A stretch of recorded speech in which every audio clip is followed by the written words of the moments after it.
right, so World Tuberculosis Day, celebrated every year on the 24th of March. Tuberculosis is an infectious disease. It spread from one person to the other. That's why we say it's an infectious disease.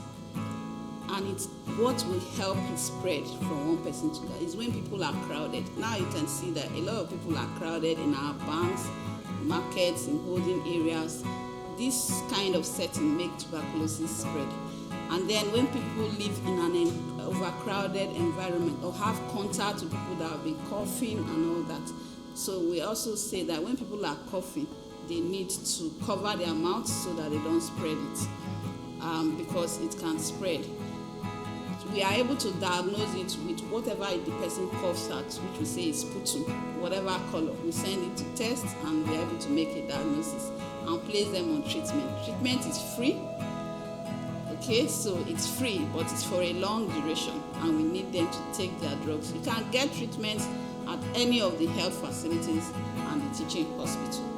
And we make sure that wherever you're taking treatment is close enough to your house, because you need to be able to go there and collect the drug for that duration of treatment. So it's treatable, it's preventable, and it's curable. Other things that can increase your risk of coming down with TB, like I've mentioned, overcrowding, immunodeficiency diseases like HIV, diabetes, like the kind of work you're exposed to also can make you come down. If you're exposed to work that's dust and all that, it will lead to a lot of coughing. And if it's in a crowded environment that is not airy, is not well properly ventilated, then it can also increase your risk.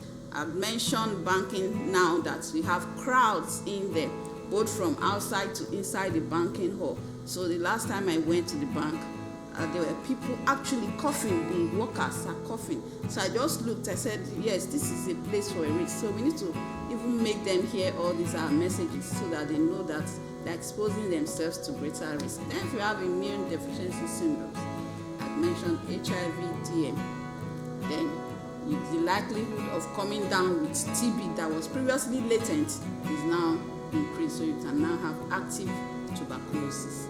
If people don't eat well too, and all manner of things can really suppress people's immune system, apart from HIV and TB. So nutrition is also, if people are poorly nourished, they can come down. Things that were dormant, latent, can now come up in their system.